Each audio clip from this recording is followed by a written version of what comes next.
சிறுக சேர்த்து வைத்து கட்டிய வீடுகளை பாலாற்று வெள்ளத்தில் பறிகொடுத்து தவிக்கிறார்கள் வேலூர் மாவட்டம் காமராஜபுரத்தில் கரையோரம் வசித்த மக்கள். அவர்களின் சோகத்தையும் வட்டாட்சியரின் விளக்கத்தையும் இந்த பதிவில் பார்க்கலாம்.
உயிரிங்களை கையில் பிடிச்சின்னு உட்காந்துருக்குறோம் நடுத்தேரில். மொத்த வீடு அடிச்சுன்னு போயிடுச்சு.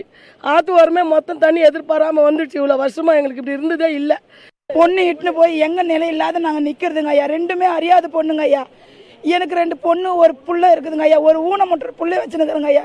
எங்கள் வீட்டுக்காரர் ஒரு கூலி வேலை செய்கிறவர். நான் 100 நாள் வேலைக்கு போனால் தான் சார் எங்களுக்கு கஞ்சி. இந்த கிராமமே 100 நாள் வேலைக்கு போனால் தான் கஞ்சி. இருக்கிற வீடு போயிடுச்சுங்க ஐயா. எங்கள் வீடு போயிடுச்சு. இருக்கிற வீடு அது கொஞ்சம் காப்பாற்றி கொடுங்கன்னு நாங்கள் கேட்குறோங்க ஐயா. இது 50 வருஷத்துக்கு முன்னாடி இந்த இடம் கொடுத்தது கவர்மெண்ட்டு. காமராஜ் காலத்தில் ஆதி திராவிடருக்கு இந்த இடத்த கொடுத்து பட்டாவோடு கொடுத்தாங்க. சாப்பாட்டுக்கு வசதி கிடையாது, கரண்ட்டு கிடையாது, எந்த ஒரு வசதி கிடையாது. பக்கத்தில் இருக்கிற வேளாண்மை அக்ரிகல்ச்சரில் நாங்கள் தங்கியிருக்கிறோம்.